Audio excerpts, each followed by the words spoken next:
ताकवा समवा की तरफ से नाजरीन को खुशामदीद।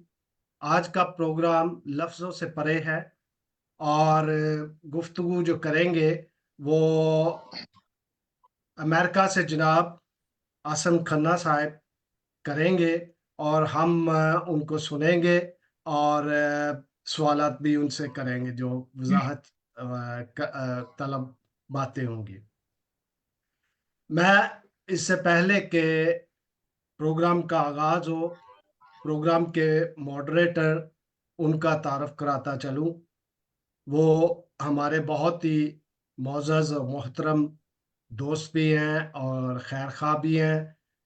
वो अभी अभी सेहत याब हुए हैं। बहुत से पाकिस्तानियों ने पूरी दुनिया में उनकी सेहत के लिए दुआ की थी। वो खुदा का शुक्र है कि वो हमारे सामने हमारे दरमियान आज मौजूद है। जनाब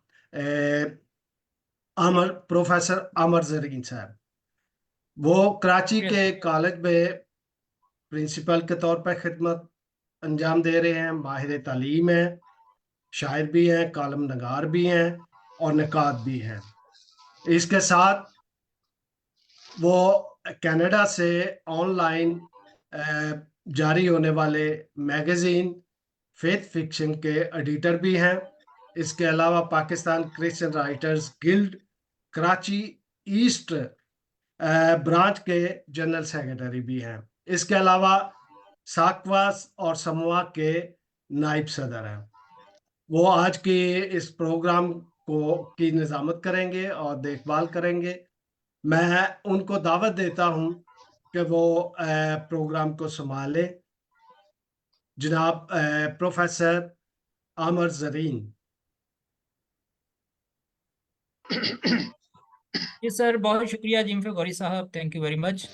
और वेल विशेस के लिए और प्रेयर्स के लिए बहुत शुक्रिया आप दोस्तों ने और दूसरे अहबाब ने। पूरी दुनिया से मुझे पता चलता रहा, बल्कि प्रैक्टिकली मुझे इस चीज़ का पता चला कि जब मैं उठ खड़ा हुआ हूँ तो मुझे इस चीज़ का अंदाज़ा हुआ कि मुझे प्यार करने वाले और केयर करने वाले कितने हैं। सब ने प्रेयर्स की और आज आपके बीच में हूँ मैं। तो प्रोग्राम की तरफ आते हैं। बाइबल और अदब सीरीज के हवाले से आज शाम प्रोग्राम लफ्ज़ों से परे, बियॉन्ड द वर्ड्स के साथ मैं हाजिर हूँ। और इससे कबल के प्रोग्राम का बकायदा हम आगाज करें, आज साकवा और समवा के प्लेटफॉर्म से मैं आज शरीक गुफ्तगू अपने मोअज़्ज़ज़ मेहमानाने ग्रामी का तारिफ करवाना चाहूँगा। मनसब सदारत पर फायज हैं जनाब जिम्फे गौरी साहब। साकवा South Asian Christians writers association और समवा South Asian minorities association writers association international के बानी और चेयरमैन हैं। साहिब दीवान शायर, अफसाना निगार हैं, माहिर तालीम भी रहे, नावल निगार और माहिर लसानियात हैं। इन्हें उर्दू, अतालवी, इंग्लिश और पंजाबी ज़बान पर यकसा अबूर हासिल है। अरसा दराज से दियार गैर में यानी इटली में मुकीम है और प्रदेश में भी उर्दू ज़बान की तरक्की और तरवीज के लिए मुतहरिक और कोशा हैं। दर्जन भर से जायद तसानीफ के खालिक हैं, जिसमें नसर और शायरी दोनों शामिल हैं।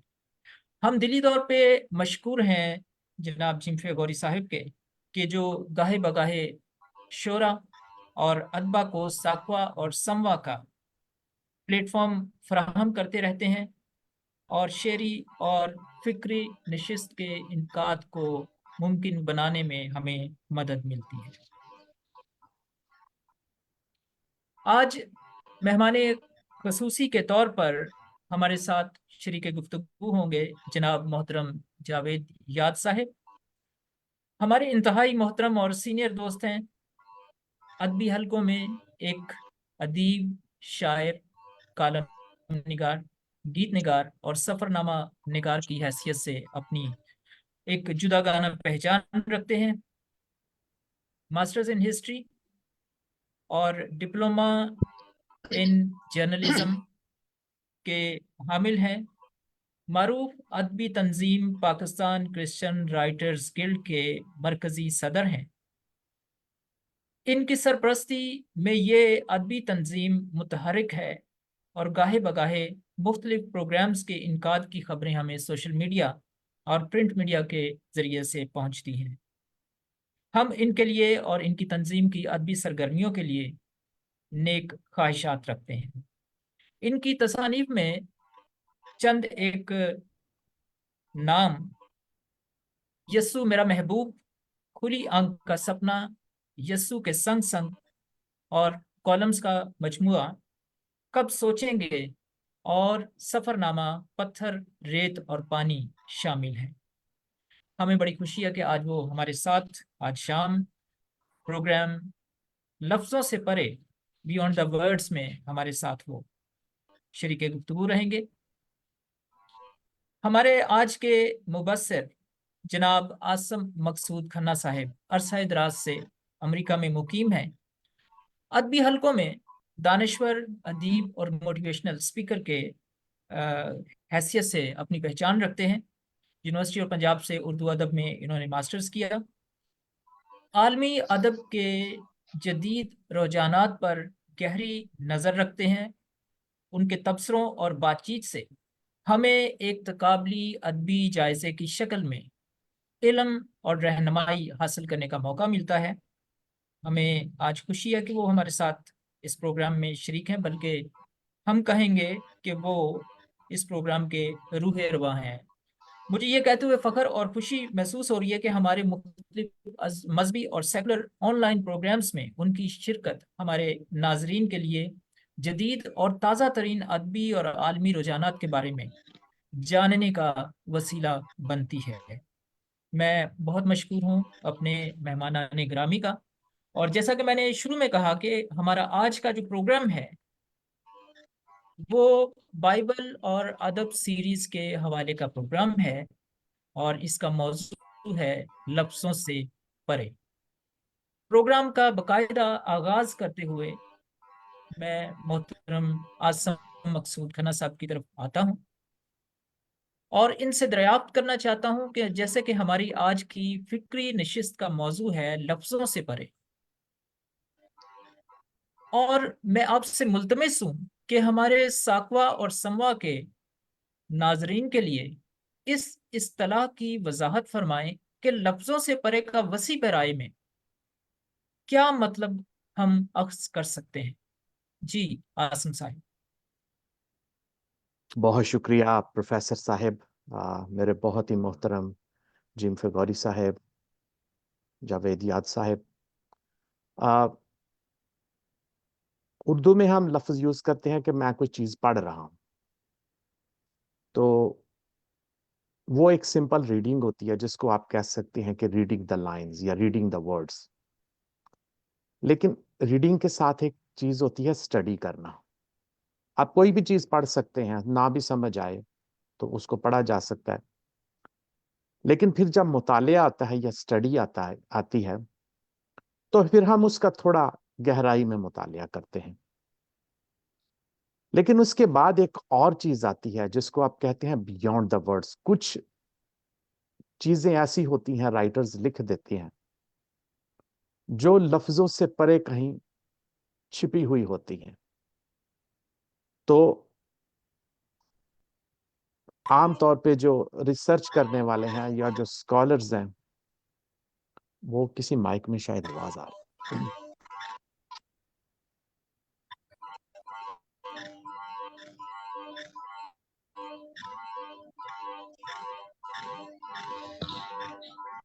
अगर हम कैरी ऑन। दूसरे, हाँ जी, अच्छा, नहीं मैं वो कह रहा हूँ कि अगर दूसरे माइक वक्ती तौर पे म्यूट कर लें तो फिर जैसे जैसे हम बोले हम उसको जारी रखें।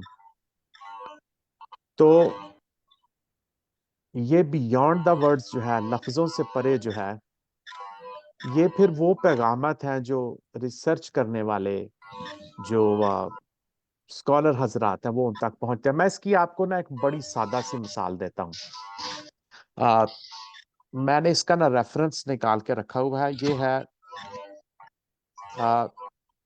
मरकस 5 बाब है, और इसमें होता यह है कि यसुम मसीह कश्ती से उतर के, आवाज बहुत ज्यादा आ रही है, पता नहीं पंखे की क्या। अच्छा, एनी हो, यसुम मसीह एक इलाके में दाखिल होते हैं, तो वहां पे उनको एक आदमी मिलता है, और गांव के लोग जो हैं वो उसे, या जो कोई भी है, उसको बेड़ियों से बांधते हैं। हाँ, वो मेरा ख्याल वो जावेद भाई का वो माइक म्यूट नहीं था, उसकी आवाज आ रही थी। अच्छा, तो लोगों ने ना उसको बेड़ियों में जकड़ा हुआ है, जंजीरें पहनाई हुई हैं, वो सारा कुछ तोड़ देता है। और जब यसुम मसीह उससे पूछते हैं कि तेरा नाम क्या है, तो वो कहता है लश्कर। अच्छा, अब ये एक लफ्ज जो लश्कर है ना, इस पे हम जो है इस इस्तिलाह पे बात करेंगे कि आम रीडिंग में आप पढ़ें तो ये लफ्ज सिर्फ लश्कर है, लेकिन अगर आप इसकी स्टडी करके बियॉन्ड द वर्ड्स जानना चाहते हैं, तो फिर वो ये होता है कि लश्कर लफ्ज जो है ना, वैसे भी ये इंसाफ नहीं करता इसके साथ। अंग्रेजी में वर्ड यूज हुआ है लीजन। अच्छा, लीजन जो है ना, ये प्योर लातीनी लफ्ज है। जीम भाई मुझसे कहीं ज्यादा बेटर इसको एक्सप्लेन कर सकते हैं, वो इटली में रहते हैं। लीजन जो था ना, ये खास तौर पे उस जमाने में सिर्फ रोमी सिपाहियों के लिए या रोमी फौज के ग्रुप के लिए यूज होता था। तो पहली तो बात यह है कि ये आम लश्कर नहीं है। ये तकरीबन जो लश्कर था, ये 3 से 6 हजार लोगों पर मुश्तमिल होता था, रोमी सिपाहियों पर, असलहे से लेस, ताकतवर, डिसिप्लिन, स्ट्रांग। तो बियॉन्ड द वर्ड हमें ये चीज समझ आती है भाई ये कोई आम लश्कर नहीं है, क्योंकि वो बंदा बेड़ियां तोड़ देता है, और वो भी हाथों से, किसी हथियार के बगैर। ऐसे इतने लोहे को तोड़ना जो है वो आसान काम नहीं है।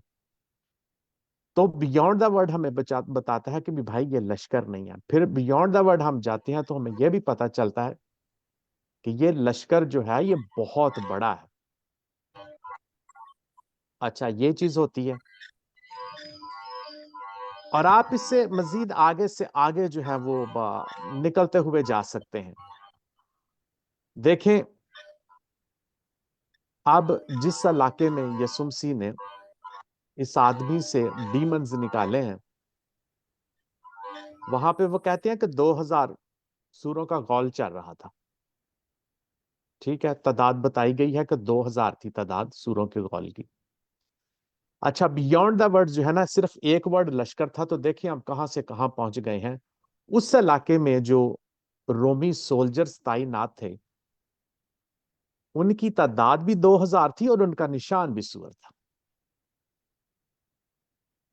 ठीक है, तो ये एक लफ्ज जो है वो हमें कहां से कहां पहुंचा देता है। अच्छा, अब इसमें अ, अगर आप मजीद लफ्जों से परे जाना चाहते हैं, मैं ज्यादा नहीं लूंगा क्योंकि मैं इस इस्तिलाह को डिफाइन करने की कोशिश कर रहा हूं। वो जो है सूरों का गोल, यसुम मसीह उनको डीमंस को भेज देता है उनके अंदर, वो पहाड़ से गिर के मर जाते हैं। ठीक है, समुद्र में छलांग लगा देते हैं।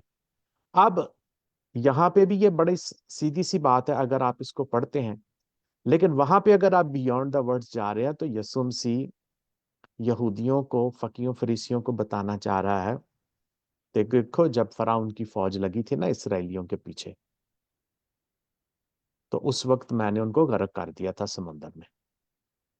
आज ये जो लीजन है, जो रोमी सिपाहियों की ताकत है, मेरे लिए इसको खत्म करना कोई मुश्किल काम नहीं है।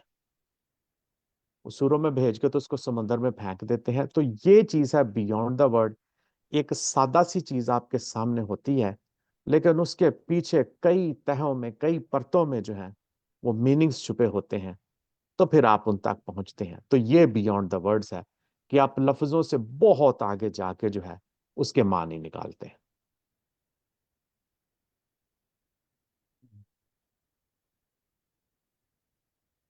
जी अमर प्रोफेसर साहब, साहब। माइक ऑन कर लीजिए प्रोफेसर साहब। जी आसिम साहिब, जी जी जी। तो पहली बात तो ये कि हमें आपने जो इसकी जो लॉजिक आपने पेश की है और इसकी जो वजाहत पेश की है, उसके हिसाब से वाकई के लफ्जों से परे एक लफ्ज को लेके, यानी जैसे कि आपने मरकज पांचवा और उसमें वो जो जिसमें डीमंस थे, जिसमें उसका लश्कर था, वहां से चलते चलते, यानी कि ये काफी सीखने की बातें हैं। एक तो ये कि जो लश्कर था वो 6,000 सिपाहियों पर मुश्तमिल होता था। और फिर ये कि ये चीज भी लफ्जों से परे समझने की बात है कि उस वक्त रोमी सिपाहियों की जो वहां तैनाती थी वो भी 2,000 थी। अगरचे हम तो बस वो इस चीज को ही सुनते पढ़ते और समझते आए और सुनते आए कि वो सूरों में चले गए और वो वहां से पानी में गिर के डूब के मर गए। लेकिन वाकई बियॉन्ड द वर्ड्स, लफ्जों से परे बहुत सारी ऐसी बातें हैं जो कि जैसा कि आपने बोला कि जब महक्कीन उसको, रिसर्चर्स उसको पढ़ते हैं, तो बहुत डेप्थ में उसके वसी पैराए जो हैं उसमें उसके माने और उसके जो उसकी जो वजाहत है वो सामने आती है। और मैं समझता हूँ कि ये जो चीज़ें हैं जो कि दानिश्वर तबका है, उसके लिए ये बड़ा सीखने का और समझने की ये बातें हैं। तो आसिम साहब बहुत ज़बरदस्त, बहुत अच्छे तरीके से, और मैं उम्मीद करता हूँ कि साकवा और सम्मा के नाजरीन जो इस वक्त हमारे साथ ये प्रोग्राम देख रहे हैं, यकीनन ये अंजीली बयान के इस पहलू पर गौर करेंगे और इसमें से उनके लिए सीखने के और मार्फत और इरफान में तरक्की के लिए बहुत से उनके लिए इसमें इशारे हैं। और इनको समझने से बरकत के लिए उनके लिए बहुत सारे, यानी कि सोर्सेस हैं। तो हम अपने प्रोग्राम को आगे बढ़ाते हैं। गुज़श्ता माह ईस्टर का बाबरकत और पुरफजल त्यौहार हमने भरपूर तौर पर मनाया। पहले फास्टिंग रही और फिर मुकद्दस हफ्ता शुरू हुआ और फिर गुड फ्राइडे और फिर ईस्टर। तो हमने बड़ा बढ़ चढ़ के, और मैं इसमें पर्सनली एक चीज़ मैं ऐड करना चाहूँगा कि फेब के अंदर मैं, यानी बहुत मैं हॉस्पिटलाइज था, और वहाँ से जब मैं आया तो आखिरी हफ्ते तक मैं काफ़ी एनर्जेटिक हो चुका था। और इस आखिरी हफ्ते में भरपूर मैंने हिस्सा लिया, बल्कि मैंने क्या हिस्सा लिया, खुदा ने मुझे बहुत इसमें इस्तेमाल किया चर्च के लिए, और खुदा को मैं शुक्र करता हूँ। तो इस मौके की मुनासबत से, यानी कि ईस्टर के मुनासबत से, साकवा और समा और दीगर यूट्यूब चैनल जो थे उन्होंने बहुत सारे प्रोग्राम मुनक्कद किए। लेकिन मैं समझता हूँ कि इस मौजू के हवाले से चंद एक इसको प्रोग्राम में महदूद करना या समझना मुमकिन नहीं है। इसलिए आज के प्रोग्राम लफ्जों से परे में हम ईस्टर के हवाले से चंद एक तिश्ना पहलुओं पर बात करना जरूरी समझते हैं। इन्हें हम अधूरे सवाल के तौर पर भी हम ले सकते हैं। मैं यहाँ पर मुकद्दस मत्ती रसूल की अंजील के हवाले से बात करूंगा कि वाक़या तस्लीब के वक्त गुलगुता की पहाड़ी पर खुदा यसु मसीह के साथ दो मसलूब जो डाकू थे, वो खुदा यसु मसीह पर लान तान करते थे। और गौर तलब बात है कि फिर अचानक ऐसा क्या हुआ। ये एक तिश्ना एक पहलू है, एक सवाल है कि ऐसा क्या हुआ कि एक डाकू यकसर तब्दील हो गया। अंजीली बयान में लफ्जों से परे ऐसा कुछ क्या था जो मतन को आम फहम में पढ़ने से हमें इल्म नहीं होता। अमर साहब, एक मिनट, मैं आपकी इजाजत से जी जी इस सवाल को थोड़ा जी जी सर। और आगे बढ़ाना चाहूंगा कि आसम साहब बड़ी अच्छी तरह उसको एक्सप्लेन कर सकेंगे और उसका उसके मानी वाजे कर सकेंगे कि खुदावंद यसु मसीह ने, जो डाकू था एक, उसको क्यों कहा कि तू मेरे साथ आज ही फरदौस में होगा।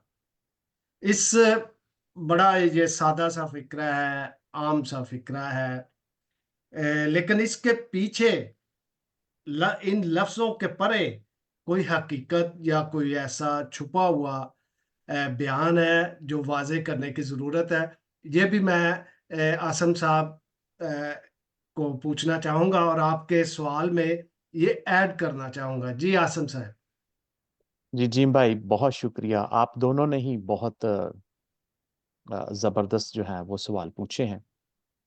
जवाब तो ठीक है, इंसान दे देता है, लेकिन अच्छा सवाल करना जो है ना, वो भी एक दानश्वर की अलामत है कि वो सवाल कैसा करता है। हम्म। देखें, ये सवाल बजाते खुद बहुत खूबसूरत है और अहम है कि लान तान करते करते अचानक एक डाकू जो है वो बदल जाता है भी। ये ऐसा क्या हुआ? बहुत खूबसूरत सवाल है। और जीम भाई ने उसमें जो एडिशन की है कि दुनिया नमाजें पढ़ पढ़ के, रोजे रख रख के, खैरात दे दे के थक जाती है। यहां एक बंदे को एक फिक्रे में क्या दिया गया कि तू आज मेरे साथ जन्नतुल फिरदौस में होगा।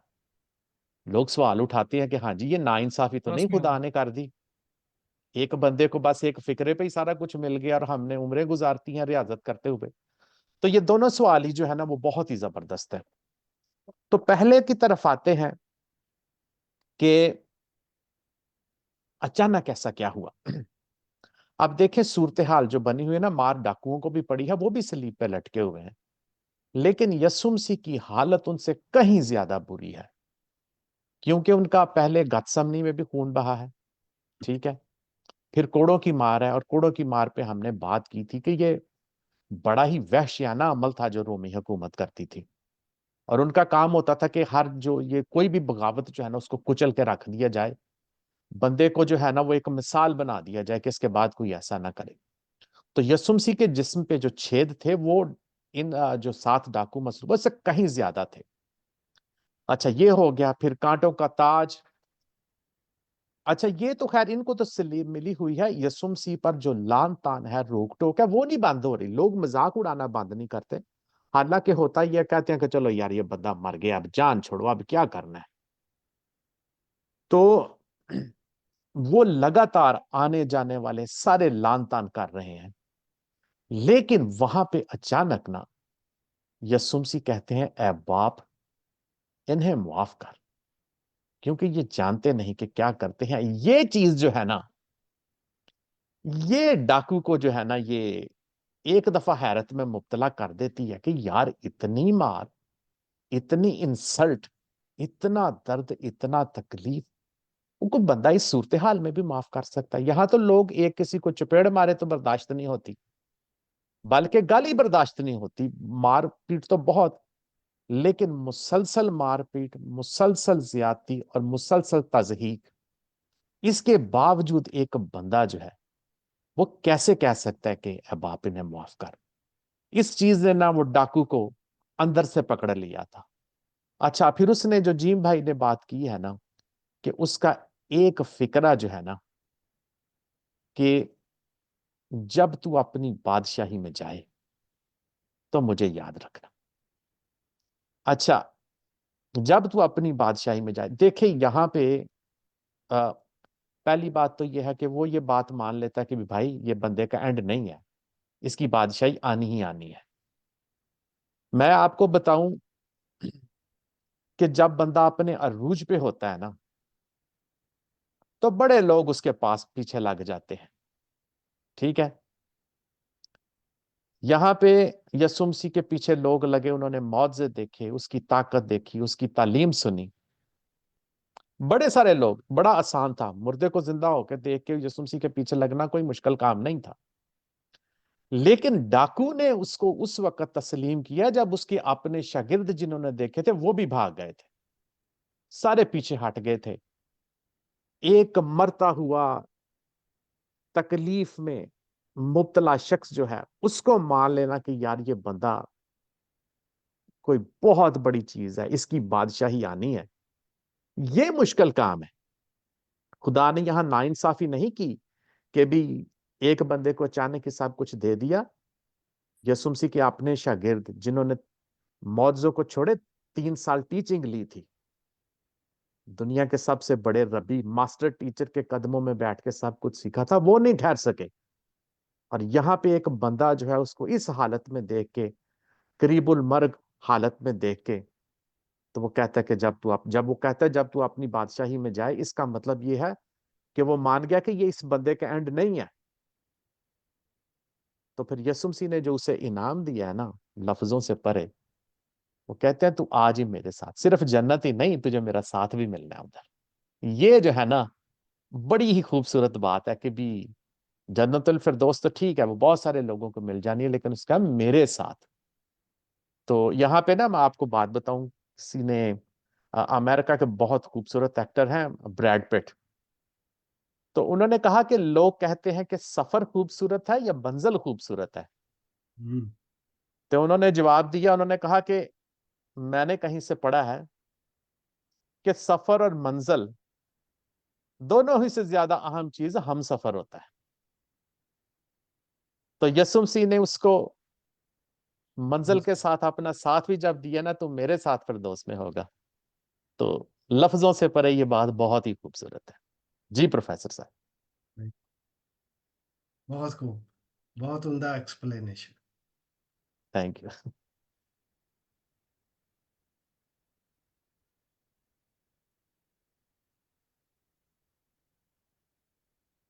अमर साहब माइक।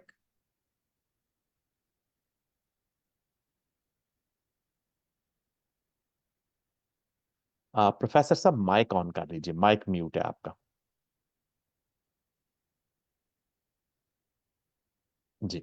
जी आसिम खन्ना साहब, मैं आपकी गुफ्तगू सुन रहा था मैं कि जो सवाल हमने किया था उसका आपने जो जवाब दिया है कि वाकई ये बात समझ में आती है कि ताइब डाकू ने ये समझ लिया कि ये खुदाउन यीशु मसीह का मुनज्जी दो आलम का आखिर नहीं है। और जो चीज़ें जो खुदा ने जो फिर ये हमारे सीखने का ये किया कि खुदाम यीशु मसीह उसे कहते हैं कि तू आज ही मेरे साथ फिरदौस में होगा। और लफ्जों से परे इसमें दो चीजें हैं कि एक तो फिरदौस का वादा है और दूसरा कुर्बत खुदाम यीशु मसीह का। ये दोनों चीजें जो हैं ये वाकई आपने जो इस सवाल की जो वजाहत की है उसके हिसाब से बिल्कुल ये समझ में आता है। हम सिंपली इसको मुबारक जुमे की इबादत में भी हम ऐसे ही पढ़ जाते हैं, आम आम उसमें सतही तौर पे कि उसने कहा कि तू आज ही मेरे साथ फिरदौस में होगा। लेकिन वही है कि लफ्जों से परे जब हम इस चीज को देखते हैं तो इस इन इन लफ्जों में बहुत अमीक जो है इसके माने हैं। तो बहुत जबरदस्त। हम अपने प्रोग्राम को आगे बढ़ाते हैं। जो नाजरीन अभी इस प्रोग्राम के साथ देखना शुरू किया है, तो मैं बताता चलूं कि ये प्रोग्राम लफ्जों से परे बाइबल और अदब सीरीज का प्रोग्राम है जो कि साकवा और समवा इंटरनेशनल के प्लेटफॉर्म से आपके लिए पेश किया जा रहा है। हम अपने आप प्रोग्राम को आगे बढ़ाते हुए मुनज्जी दो आलम मसीह यस्सु ने बार बार मोहब्बत पर जोर दिया है। मोहब्बत की अहमियत के हवाले से मैं हमारे आज के मुबस्सर जनाब आसिम खन्ना साहब से दरख्वास्त करूंगा कि हमारे साकवा और समवा के नाजरीन के लिए मोहब्बत के इस अलाही प्रचार के बारे में कोई साइंटिफिक तोजी, कोई रीज़न या कोई वजाहत पेश करें। अक्सर मौके पे देखा गया है कि जब भी इस ज़िमन में यानी कि मोहब्बत के बारे में किसी से हम पूछते हैं, मजहबी रहनुमाओं, मुबल्लिगीन या दानश्वरों से पूछा जाता है, तो वो कलाम मुकद्दस में से मोहब्बत से जो मंसूब जो आयत है या कोई जो कहानी है वो बयान कर देते हैं। तो मैं इस हवाले से आपसे मैं पूछना चाहूँगा कि खुदा यीशु मसीह ने मोहब्बत पर इतना जोर क्यों दिया? इस मोहब्बत में क्या कोई साइंटिफिक कोई ऐसी जो चीज़ है, या हमें किसी मोजज़े के बारे में बताएं जो कि मोहब्बत की वजह से वो पेश आया हो। लेकिन खन्ना साहब, याद रहे कि इस सिलसिले में हम आपसे ये तवक्को नहीं कर रहे कि आप हमें पाक कलाम की कोई आयत या कोई तमसील या कोई कहानी बताएं। हम आपसे लफ्ज़ों से परे प्रोग्राम में इसकी थोड़ी साइंटिफिक हम आपसे वजाहत सुनना चाह रहे हैं। तो बराए ए, मेहरबानी हम हमें मोहब्बत के चमत्कार या किसी इसके बारे में हमें बताएं। मैं अमर जी आपको फिर इंटरप्ट कर रहा हूँ। आप कहेंगे कि बार बार ऐसा कर रहे हैं जी साहिब। मैं ये बड़ा सवाल एक बनता है, मोहब्बत, फिर मजहब, फिर साइंस। मैं कुछ नहीं कहूंगा, इन्हीं की जुबानी सुनते हैं। आसम खन्ना साहब इन चीजों के बारे में क्या कहते हैं। तो मैं सुनता, बस मेरा दिल किया था कि मैं इंटरप्ट करूं मैंने कर दिया। मोहब्बत, साइंस सर, और बहुत बहुत यहाँ जी पे जी, बड़े बहुत बड़े अच्छी बात है। उलमा इकराम की बोलती बंद हो जाती है। तो देखते हैं, आसम साहब से तो करते हैं कि सही जवाब मिल पाएगा। प्रोफेसर हाँ सर, साहब आज सही जवाब मूड में होगा तो कोई इनाम। हाँ, सही जवाब होना चाहिए। प्रोफेसर साहब आज मूड बना के आए हैं कि उन्होंने मुझे रगड़ा देना है प्रोग्राम में। तो शुक्र है जीम भाई और जावेद भाई साथ बैठे हुए हैं मुझे बचाने के लिए।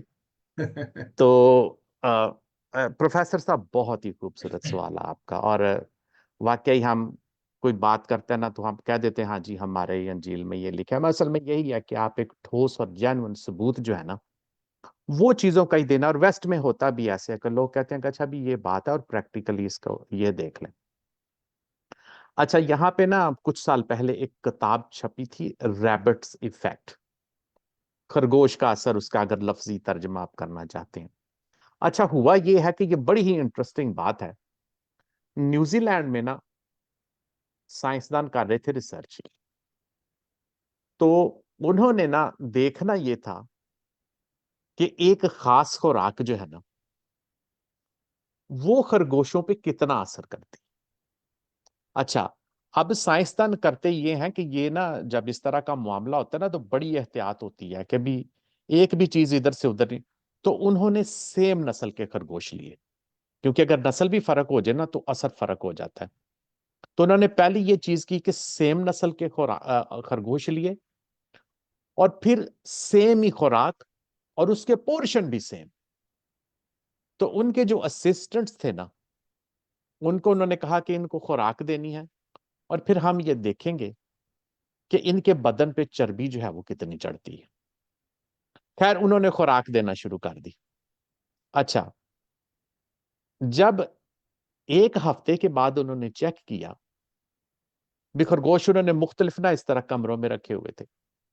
एक जगह ऐसी थी जहां पे खरगोशों के जिस्म पर 60% कम चर्बी चढ़ी है। साइंसदानों की तो एक दफा नींदें उड़ गई। उन्होंने कहा यार ये क्या तमाशा है, खरगोशों की नस्ल भी एक है, खुराक भी एक है। उन्होंने कहा कि किसी ने स्टाफ की, उन्होंने फुल इन्वेस्टिगेशन की। उन्होंने कहा यार बताओ किसी ने को खुराक ज्यादा नहीं, लेकिन उन्होंने कहा जी नहीं, जितनी डब्बे में खुराक आती है वही दी जाती है। उन्होंने कहा अच्छा, कोई ना कोई किसी जगह पे डंडी मार रहा है। उन्होंने कहा वीडियो चेक करो जब खरगोशों को खुराक दी जाती है। खास तौर पे उन्होंने कहा ये चेक करो कि ये जो 60% जिन पे चर्बी कम चढ़ी है, इन इसके पीछे राज क्या है। अच्छा, जब उन्होंने वीडियो देखी तो ये जो असिस्टेंट थी ये खरगोश को सिर्फ इस तरह खुराक नहीं डाल देती थी, उसने खरगोश को पकड़ना और बोतल में जो उसने दूध जो भी उसमें मिलाया होता था उसने गोद में पकड़ना, खरगोशों से बातें करनी, उनको प्यार करना, उनको छेड़ना, जैसे बच्चों को कहते हैं कि ये घोलू मोलू है, उनके हाथ फेरना, उनसे बातें करनी। और ये जितने भी खरगोश जिनको प्यार से ट्रीट किया गया था ना उन पे 60% कम चर्बी चढ़ी। और ये कहानी नहीं है, rabbit effect, the rabbit effect, ये बुक है। और इस ये बहुत सारे दानिश्वरों ने इसको यूज किया है, पास्टर्स ने इस स्टोरी को जो है, भी स्टोरी तो नहीं है, रियलिटी है, सिर्फ बात करते हुए मैं बता रहा हूं। तो ये जेन्युइनली एक साइंटिफिक प्रूफ है यसुमसी ने जो कहा है ना कि मोहब्बत पे इतना ज्यादा जोर दिया है, मोहब्बत जो है वो वाकई फिजिकली जो वो करती है। मुझे याद है हमारे एक लोक फनकार है, पूरा मुझे नाम नहीं याद आ रहा है, शौकत, बड़ी बड़ी मूछें हैं उनकी, मुझे शौकत खान है या मुझे नाम नहीं अब अच्छी तरह से याद आ रहा। तो वो शौकत साहब जो है उनकी सेहत बड़ी अच्छी थी, तो शौकत अली। शौकत अली है मेरा ख्याल, हाँ। तो लोक फनकार है, तो उन्होंने उन्होंने कहा भी सेहत इनकी बड़ी अच्छी है। तो साथ जो दूसरे मेहमान थे उन्होंने कहा जी इनकी औलाद ने इनको प्यार बढ़ा दिया है, इनका ख्याल बढ़ा रखा है। हाँ, क्या कह रहे। तो मोहब्बत जो है ना ये सच में ही लिंक करती है, और इसका साइंटिफिक प्रूफ है।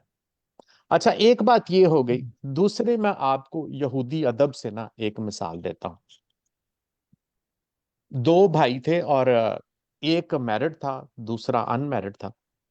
जो बड़ा भाई जो मैरिड था, इब्राहिम, उसकी बीवी थी, बच्चे थे साथ। और उसका जो दूसरा भाई था यूसुफ, यूसुफ अकेला रहता था। अच्छा, उनके बाप ने उनके लिए कुछ जायदाद छोड़ी होती, जमीन थी। तो उनका बाप मर गया, तो जब फसल हुई ना, तो अब अब्राहम जो है वो रात को लेटा सोच रहा, उसने कहा यार मेरे बेटे हैं मेरे साथ, बीवी है प्यार करने वाली, यूसुफ अकेला है, और मैंने आधा हिस्सा जो है वो फसल से ले लिया, तो ये ठीक नहीं है, मेरा भाई अकेला है।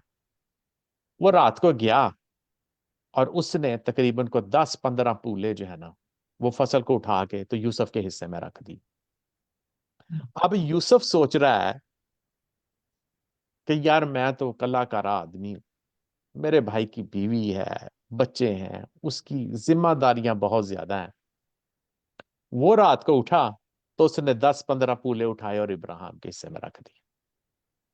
अच्छा, सुबह जब दोनों भाई खेत में गए तो हैं वो, इब्राहिम सोचे कि यार मैंने ये 10-15 और इसमें डाले थे, ये तो बराबर ही है दोनों साइड पे। अब यूसुफ भी यही सोच रहा है कि यार कल रात मैंने अपनी तरफ से ऐड किए थे, ये फसल बराबर लग रही है, ये क्या तमाशा हो गया।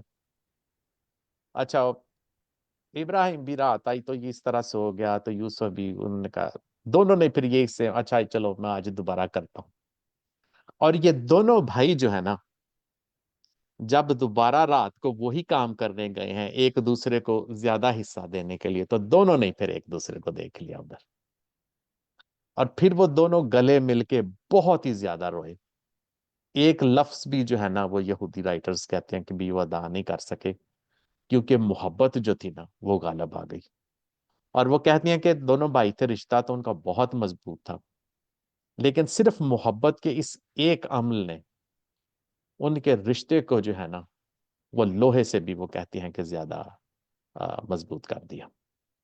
तो ये जेन्युइनली जो है ना, और थोड़ा सा मैं आज एक, भी ठीक है मोहब्बत कुछ मामलों में अंधी होती है, लेकिन मोहब्बत सारे मामलों में अंधी नहीं होती। मोहब्बत गलियों में गीत गाते हुए एक गंदे शख्स में मुस्तकबिल का बहुत बड़ा फनकार देख लेती है। तो मोहब्बत की आंखें जो है ना वो बड़ी गहरी भी होती हैं, हर सूरत हाल में ये अंधी नहीं होती। मोहब्बत ही है जो मुस्कुराहट के पीछे आंसू देख लेती है कि नहीं, ऐ तू जड़ा हंस रहे है ना, तुम इतना जो मुस्कुरा रहे हो, क्या कहने। क्या गम है जिसको छुपा रहे हो। छुपा रहे छुपा जी रहे हो प्रोफेसर जी साहब, जनाब। जी प्रोफेसर साहब। जी जनाब, बिल्कुल। वाकई वाकई आपने साइंटिफिक जो इसके रीजंस दिए। पहले दी रैबिट्स अफेक्ट, कि जब उन्होंने जानवरों को प्यार मोहब्बत, फिजिकली प्यार मोहब्बत के साथ खाना दिया, तो उनमें जो फैट्स जो थे वो बढ़ गए। ठीक है, बात समझ में आती है, एक साइंटिफिक जो इसका लॉजिक है इसका।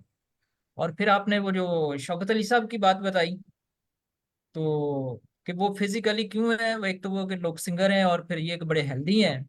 तो किसी ने रीजन उसका ये दिया कि इनके जो बच्चे हैं उन्होंने बड़ा प्यार मोहब्बत का इसका किया है, और इसमें कोई शक नहीं है। और बाकी जब आपने वो रैबिट्स वाली बात बताई, तो वो कहते हैं कि जितना हम वो, बल्कि लास्ट टाइम आपने वो एक आपने शेयर भी किया था ये एक रियलिटी जो थी, एक एयरपोर्ट के ऊपर आपने एक कुत्ते की जो आपने एक वो शेयर की थी तस्वीर के, सारे लोग उसको प्यार करते हैं, तो उससे क्या होता है कि एनजाइटी और जो आपका जो डिप्रेशन वगैरह है ना वो कम होता है। वो कम वो होता है। मुझे वो बिल्कुल। याद आ रहा है। और ये वाकई समझने वाली बात है कि मोहब्बत के ऊपर, मोहब्बत जो है वो फिजिकली भी आपको उसका फायदा होता है और इमोशनली भी फायदा होता है। तो खैर, मैं आपको एक पाकलाम के। लाइव लाइव एग्जांपल भी दे दे देता हूँ। जावेद जी जी याद साहब जो है ना, ये जब इन्होंने एक बुक लिखी थी ना, यसू मेरा महबूब, जी जी उस वक्त मैं जी। सेकंड ईयर का स्टूडेंट था और इनका भांजा था विल्सन, वो लेके आया था। हम्म ठीक है। तो ये तब उस वक्त जो थे वो, हम तो उस वक्त वो अपनी वैसे जिंदगी में शरारतों शरूरतों में पड़े हुए थे जब से ये लिख रहे हैं। तो इनको भी इनके बेटों ने, इनकी बेटी में आप फेसबुक पे देख सकते हैं, बहुत ज्यादा जो है ना वो हम्म, एक रिस्पेक्ट और प्यार जो है वो दिया है। जी जी। तो आप ठीक है। इनको देख सकते हैं कि अभी मैं ये नहीं कहना चाहता कि बहुत उम्र सीधा है, लेकिन आप इनको देखें, ये हर वक्त कभी किसी प्रोग्राम में है, कभी कहीं पहुंचे, हर वक्त मुतहर्रक है। हम्म, और इनकी जो स्ट्रेंथ जो है हमें नजर आती है, वो भी आपको सीधा सीधा लाइव एग्जांपल बैठे हुए हैं ये हमारे सामने, कि ये इनके खानदान से इनको जो मोहब्बत मिली है ना, उसने इनको बहुत ज्यादा स्ट्रेंथ और एतमाद दिया। सॉरी, मैंने आपकी बात काट दी थी। जी जी। नहीं नहीं, बहुत अच्छा है। जब हम गुफ्तगू करते हैं तो उसमें यही होती है कि कुछ जो व्यूज हैं वो हम शेयर करते हैं, एक्सचेंज ऑफ व्यूज जो है उससे और भी सीखने का हमें मौका मिलता है। और बिल्कुल आपने मैं बोलूंगा कि आपने मेरे मुंह के लफ्ज वो छीन लिए। तो मैं आपके इस बयानिए के बाद मैं इस तरफ आने वाला था कि जब जावेद याद साहब ने यस्सु मेरा महबूब लिखी, तो यकीनन वो एक इमोशनल, इनकी जो फीलिंग्स जो थी उसकी वजह से था। पाकलाम तो वो ठीक है, उसके असर असर होता है, उसकी तासीर है। वो कहते हैं बंद बंद और बूदे बूदे को चीर के गुजर जाता है, पाकलाम की तासीर ये है, और बेतासीर वापस नहीं लौटता। तो खैर, ये बहुत ही वाकई, ये आज जो हमने इस चीज को देखा कि मोहब्बत का पूरा चैप्टर है वो न्यू टेस्टामेंट के अंदर के, अगर मैं फरिश्तों की जुबानी बोलूं और मोहब्बत ना रखूं तो मैं ठनठनाता पीपल और झंझनाती झांझ हूँ। ये किसी प्रोग्राम में पीछे मुझे याद पड़ता है कि आरिन फरज साहिबा ने भी इसको कोट किया था पीछे, कोई मुशायरा था शायद।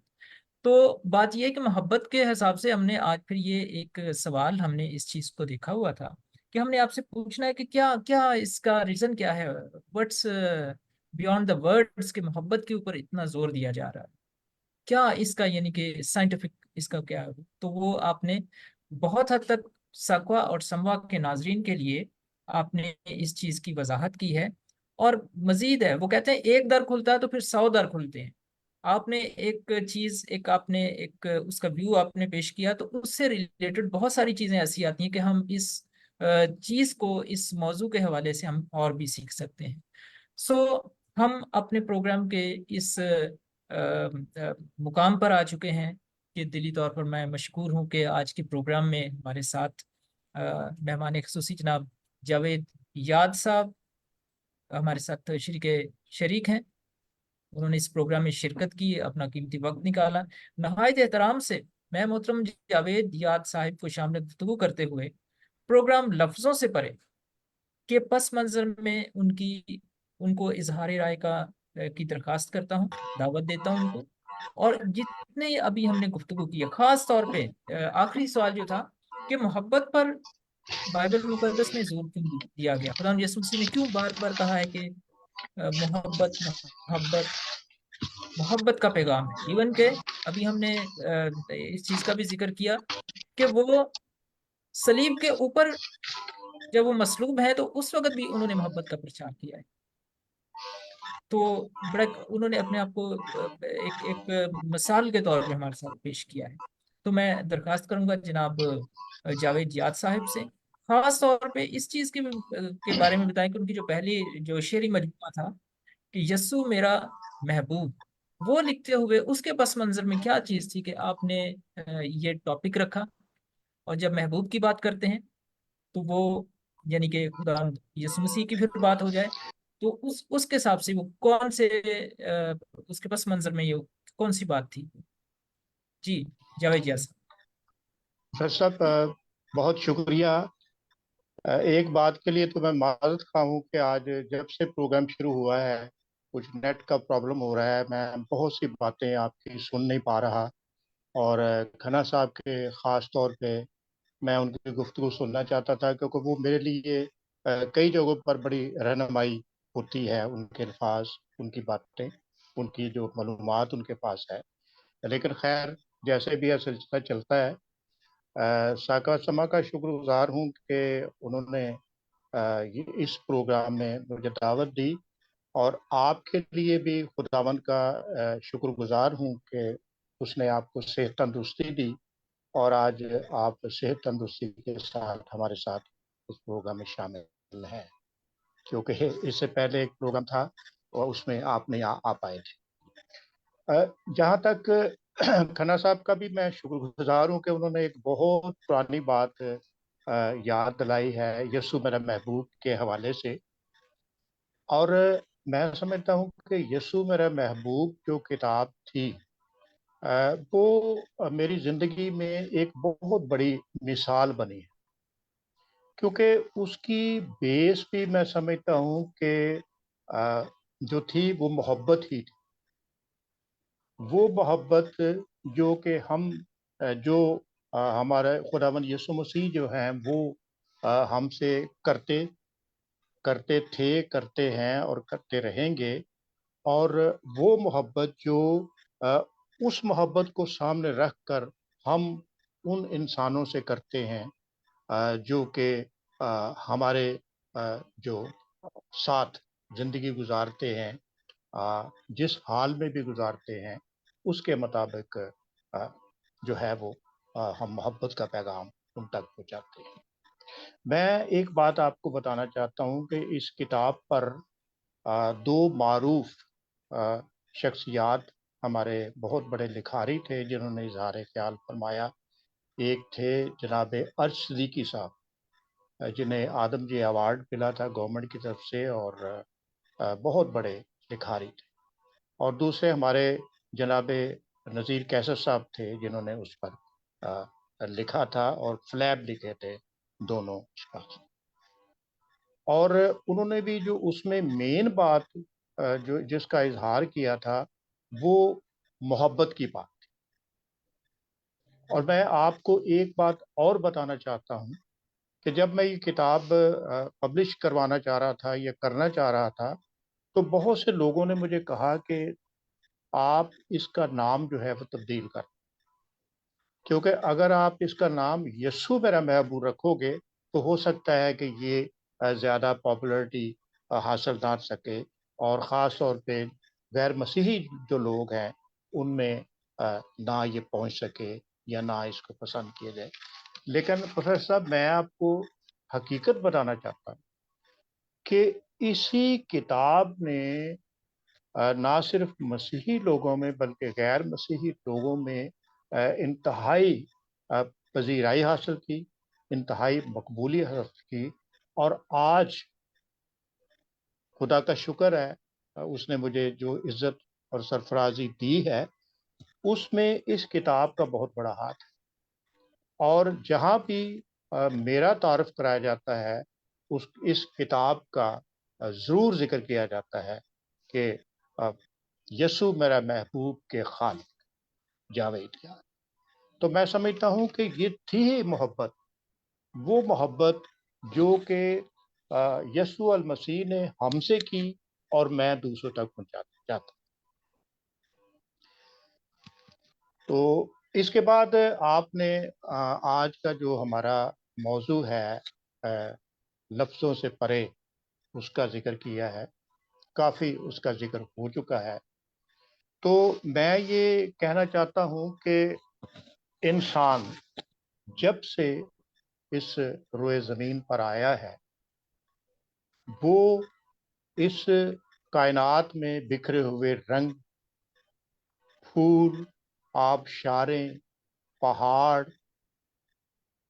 बहते हुए पानी, और वो सारी बातें जो उसे नजर आती हैं उसे उन्हें तस्खीर करने के लिए और उनके मतलब जानने के लिए आखिरी जिंदगी के आखिरी सांस तक वो इसी तगदो में रहता है। लेकिन वो इस तक अभी तक पहुंच नहीं पाया। अल्फाज का जब हम बात करते हैं, अल्फाज की बात करते हैं, तो अल्फाज जो हैं वो जुबान से अदा किए जाते हैं। वो अल्फाज जो हमारी जुबान से निकलते हैं, हमारे दिल से निकलते हैं, उन्हें सुना जाता है। लेकिन मैं जो बात करना चाहता हूँ अल्फाज के परे की बात, के बाज़ दफ़ा हम अल्फाज का जुबान पर नहीं लाते, उनकी आवाज़ दूसरों को सुनाई नहीं देती, लेकिन हमारे चेहरे के तासुरात वो सब कुछ दूसरे बंदे को बता देते हैं जो कि अ, हम कहना चाहते।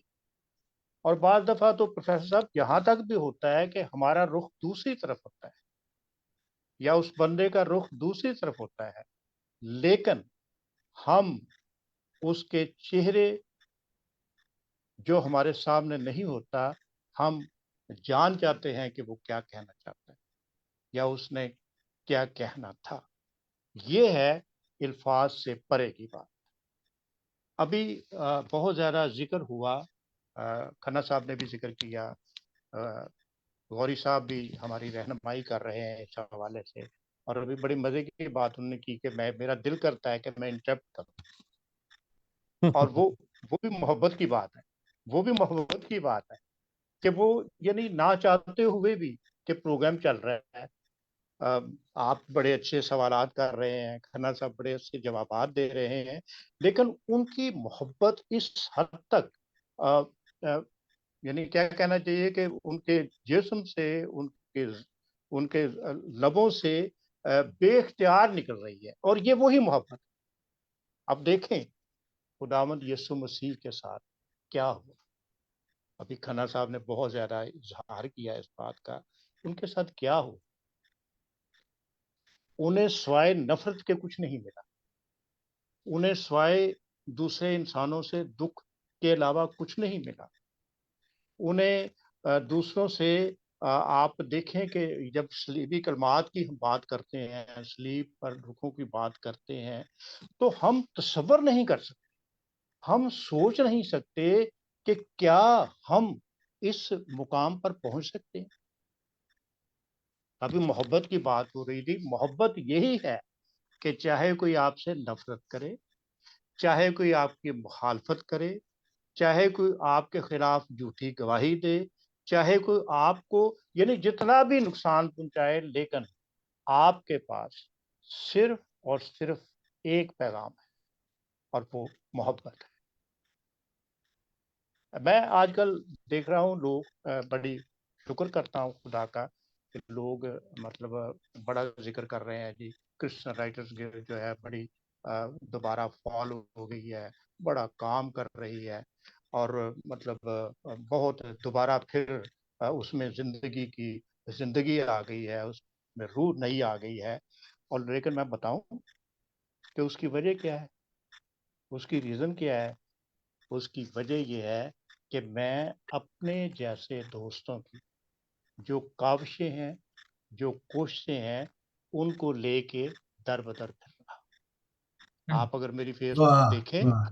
तो उसमें यही बिल्कुल है बिल्कुल। कि मैं कभी किसी दोस्त की किताब लेके किसी के पास जा रहा हूँ, जा रहा मैं, हूँ और क्या, वो बिल्कुल बड़े बिल्कुल। हैरान होते हैं कि यार आप तो कहते हो जी मैं पाकिस्तान क्रिश्चियन राइटर्स का मरकजी सदर हूँ, सदर हूँ। और सदर साहब जनाब बैग उठाया हुआ है, और उसमें जनाब सुहेल साजिद की किताब है। किताब भी है, उसमें जनाब गौरी साहब की किताब भी है, उसमें जनाब अफजाल फरदोस साहब की किताब भी है, उसमें अपना यूसुफ परवाज, और निकाल निकाल माशा के उनको देना। ये मोहब्बत की जी बात, ये जी मोहब्बत की बात है। और यही हमारे फ़राइज़ में शामिल है, और यीशु अल मसीह ने यही बात हमें बताई। मैं जिस कलमे का आप ज़िक्र कर रहे थे, अब देखें अगर हम अल्फाज की बैक पे जाएं, यानी अल्फाज जो थे कि वो उस अल्फाजों से परे जाएं, तो हमें सबसे बड़ी मिसाल जो है वो यसू अल मसीह की कलवरी पर मिलती है, सलीब पर मिलती है। और वो अल्फाज हमें अफसोस है कि हम यहाँ पर इस मुल्क में रहते हुए, पाकिस्तान में रहते हुए, हमारे पास इतने वसाइल नहीं, हमें अंग्रेजी इतनी नहीं आती, हमारे पास इंग्लिश लिटरेचर ऐसा नहीं जो कि आप लोगों को मुहैया है, जो लोग बाहर हैं।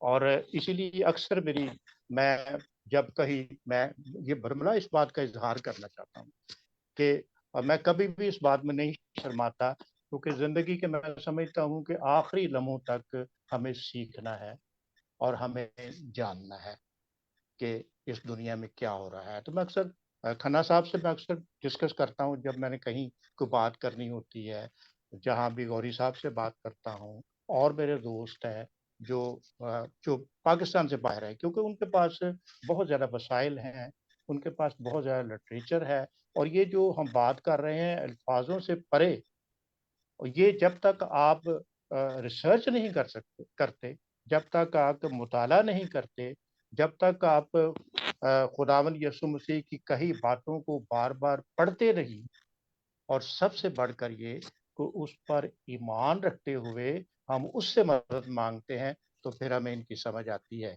कि उन्होंने क्या कहा। क्योंकि आप कोई भी, आप देखें, मैं जब ये पढ़ रहा था कलाम के हवाले से, इस उसके हवाले से, तो मेरे सामने बहुत सी बातें आई। अब देखें ना, वो मैं एक भी मिसाल देना चाहता हूँ बाइबल के हवाले से, एक खुदावंद यीशु मसीह के कहे हुए अल्फाज पर, कि उसने एक कहानी है बड़ी छोटी सी खूबसूरत जी, कि वो जब एक शख्स की शादी हुई, एक खातून की शादी हुई, तो उसका हस्बैंड जो वो वफात पा गया, और उसके दूसरे भाई ने उस खातून से शादी की, वो भी मर गया, तीसरे शख्स ने उससे शादी की। इस तरह के 7 जो भाई थे उन्होंने उससे शादी की। और खुदावंद यीशु को लोगों ने ये सवाल किया कि हमें ये बताएं कि मरने के बाद ये किसकी बीवी हो, क्योंकि उसने तो 7 मर्दों से शादी की, 7 भाइयों से शादी। तो यीशु का जवाब क्या था? यीशु का जवाब ये था कि वहां रिश्ते नाते नहीं होंगे, और वहां तो सिर्फ हम वो फरिश्तों की मान रहेंगे। और फरिश्तों की मान कौन रहेंगे? जिन्होंने उनकी बातों को फॉलो किया, जिन्होंने उनकी बातों पर अमल किया, जिन्होंने उनकी बातों को दिल से कबूल किया, वो फरिश्तों की मानत। और आप जानते हैं कि जब हम फरिश्तों की बात करते हैं, तो फिर हम सिर्फ नेकी की बात करते हैं, हम सिर्फ अच्छे कामों की बात करते हैं, हम उन बातों की बात करते हैं जो इंसानों को ऊपर लाने के लिए, इंसानों को तरक्की और कामरानी देने के लिए, उनकी सरफराजी के मुतल्लिक सोचने के लिए, उनकी भूख उनके उनके भूख और अफलास को कम करने के लिए, ये है फरिश्तों का जो किरदार। तो ये सारी बातें यीशु ने जो लफ्ज़ भी कहे, जहाँ भी कहे, हम जब गौर करते हैं, तो हमें यही आज का हमारा टॉपिक जो है कि लफ्ज़ों के परे, तो हमें ये बातें जो हैं वो हमें उनके जवाब मिलते हैं। तो खुदा करे कि हम उनके कहे हुए अल्फाज जो हैं उसकी बैकग्राउंड्स को समझ सकें। हमें खुदा ये अक्ल फहम सोच दे कि हम उनके जो कहे हुए अल्फाज थे उनका जो है पस मंज़र उसको जान सकें, और ना सिर्फ जान सकें बल्कि अपने ज़िंदगी में अपना कर दूसरों को सिखा सकें। बहुत शुक्रिया। कुछ और बात आप करना चाहें तो मैं हाजिर। बहुत खूब जी, बहुत अच्छी बहुत बातें जबरदस्त, बहुत जबरदस्त। सुनने को मिली जी। जी बहुत शुक्रिया जनाब जावेद याद साहब, प्रोग्राम के बारे में और प्रोग्राम के कंटेंट्स के बारे में इजहार राय कर रहे थे। बहुत अच्छी बातें की। खास तौर पे चंद एक बातें मैं उसमें ऐड करना चाहूँगा। जी जी, चंद एक बातें मैं उसमें ऐड करना चाहूँगा। एक तो ये कि अच्छी बातें जो हैं उनको बार बार दोहराया जाना चाहिए, अच्छी बात है ये। और दूसरा, सीखने का अमल ताहयात जारी रहता है। और इसमें कोई शक नहीं कि हम जब टॉक शो हम प्रोग्राम्स करते हैं, गुफ्तगू के प्रोग्राम करते हैं, तो हम सीखते हैं, एक दूसरे से सीखते हैं और खन्ना साहब से ज़्यादा सीखते हैं। और उसका जो रीज़न है, वेरी ट्रू। उसका रीज़न जावेद साहब ने बताया कि ये जिस जगह बैठे बैठे हुए हैं, इनकी जो एक्सेस है वो, जितना जो तहकीकी काम है उस तक इनकी एक्सेस जो इजी है। मैं ये नहीं समझता कि पाकिस्तान में रिसर्च नहीं हो रही। रिसर्च तो यकीनन हो रही है, लेकिन ये कि हमारी उस तक रसाई या उस जो जो स्टफ है उसको, यानी कि हम क्या कह सकते हैं कि वो इतना फ्लरिश नहीं हो रहा या फैल नहीं रहा, या उसमें रुकावटें हैं। ये चीज़ें हमें इस मुल्क में रहते हुए हमें इनका सामना है। बहुत सारी ऐसी चीज़ें हैं। तो चलें, एक अच्छा एक प्लेटफॉर्म है सोशल मीडिया का, कि जहाँ से हम जब हम बैठते हैं, मिल बैठते हैं, तो बहुत सारी चीज़ें जो हैं वो हम उनको डिस्कस भी करते हैं और सीखते भी हैं। मैं आज सकवा और समवा इंटरनेशनल के बानी जनाब जिम फे गौरी साहब से दरख्वास्त करूंगा कि आज के प्रोग्राम में हमने चंद एक, मैं बहुत सारे तो नहीं कहूँगा, लेकिन चंद एक मैं कहूँगा कि हमने पहलुओं पर उस पे हमने गौर किया और एक दूसरे के साथ अपने व्यूज भी शेयर किए। और खन्ना साहब ने बहुत वजाहत की। सबसे पहले तो इसका बेसिक था कि जो मौजू था हमारे प्रोग्राम का, कि लफ्जों से परे। तो इसको हमने देखा कि लफ्जों से परे क्या है, और इसको फिर हम स्टेप बाय स्टेप हम आगे लेके गए इसको। और बड़ा एक मैं समझता हूँ कि एक नेचुरली हमने ऐसा किया कि जावेद याद साहब को जब हमने एज ए गेस्ट हमने स्पेशल गेस्ट किया, तो इनकी किताब जो यस्सु मेरा महबूब, उस हवाले से भी ये एक, मैं समझता हूँ कि ये एक नेचुरली बड़ा प्लान था कि इनकी वो बुक थी, और उसी हवाले से हमारा टॉपिक भी ऐसे चल रहा था, तो उसको हमने किया। तो मैं दरख्वास्त करूंगा गौरी साहब से कि आज के शुरकाए प्रोग्राम जो है उनका का इजहार तशक्कुर करते हुए हम इजाज़त लें। और इससे पहले कि मैं उनसे दरख्वास्त करूं कि इजहार तशक्कुर की दावत दूं उनको, तो मैं बड़ी अच्छी वेल विशेस हैं आज गौरी साहब के लिए। Global writers association Italy grand awards की तकरीब है, और सर गौरी साहब भी इसमें नॉमिनेट हैं और प्रोग्राम में हाँ जी, शिरकत बिल्कुल करेंगे। बिल्कुल। हमें बड़ी खुशी है। एंड आप जो है हमारे लिए काबिल फ़ख्र हैं। और बड़ा अच्छा एक ये है। मैंने जब ऐड देखी तो मैंने कहा शायद हमारा प्रोग्राम खटाई में बढ़ जाएगा, लेकिन ये कि वो फिर हमें पता चला कि हम उस वक्त तक वो टाइम डिफरेंस की वजह से, यानी कि ये प्रोग्राम हम कर पाएंगे। चलें, खुदा का शुक्र करते हैं कि ये एक प्लान था प्रोग्राम, और ये कि हमने इसको अचीव किया आज। अगरचे इतनी दूर बैठे हुए सर, इंटरनेट के बड़े मसाइल रहते हैं, और ख़ास तौर पे पाकिस्तान में बैठे हुए इलेक्ट्रिसिटी के बड़े मसाइल रहते हैं।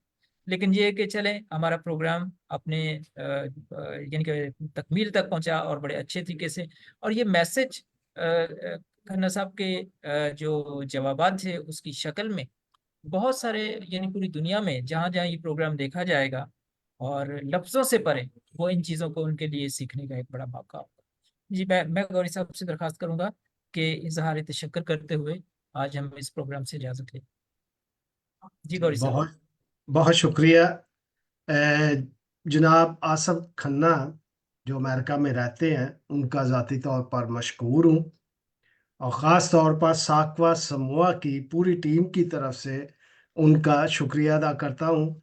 हालांकि वो खुद भी टीम का हिस्सा हैं, वो साकवा समूह के मीडिया मीडिया डायरेक्टर हैं, लेकिन जिस खूबसूरती से वो आलमाना, फलसफियाना, साइंसी और मजहबी हवाले से दलाइल देकर हमें बातों को समझाते हैं, वो काबिल तारीफ है।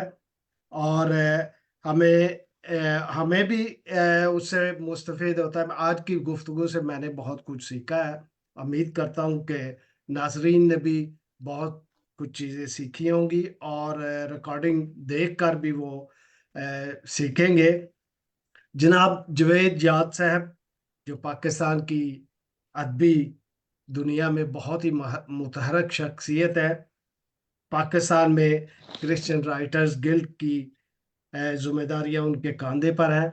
वो मरकजी सदर है और अदब तरक्की की अदब की तरक्की के लिए बहुत अनथक मेहनत कर रहे हैं, और ख़ास तौर पर अक़लीतों के लिखे हुए अदब को जो वो आगे लेकर चल रहे हैं, वो काबिल दीद है और काबिल तारीफ़ है। उनका बहुत शुक्रिया। इसके बाद प्रोफेसर साहब, जिनको खुदा यसु मसीह ने सेहत से नवाजा है, हमारी दुआ है और खुदा से इल्तिजा है कि वो इसी तरह तंदुरुस्त सेहतमंद रहें और हमारे दरमियान खूबसूरत बातें, आलमाना बातें पहुंचाते रहें, नाजरीन को फैज़याब करते रहें। उसके अलावा उनकी निज़ामत की सलाहियतों का हर कोई मोतरफ है, वो तारीफ करते हैं। बहुत आला और उम्दगी से स्टेज को अपनी मुट्ठी में बंद कर लेते हैं और वजाहतें करते हैं और बड़े अच्छे तरीके से चलाते हैं। वो भी साकवा समूआ टीम का हिस्सा है। वो आलमी साकवा समूआ के नायब सदर भी हैं। और आखिर में नाजरीन का शुक्रिया। बहुत सारे नाजरीन जो हमें बराह रास्त देख रहे हैं, कमेंट्स दे रहे हैं, मैं देख रहा हूँ दूसरे कंप्यूटर पर, उनका नहायत मशकूर हूँ। उनका दिल की गहराइयों से शुक्रिया अदा करता हूँ और उनसे दरख्वास्त है कि हमें फीडबैक से ज़रूर नवाजें। दोबारा मुलाकात होगी किसी और नए प्रोग्राम के साथ। अपना और अपनी कौम का ख्याल रखें। खुदा हाफिज़।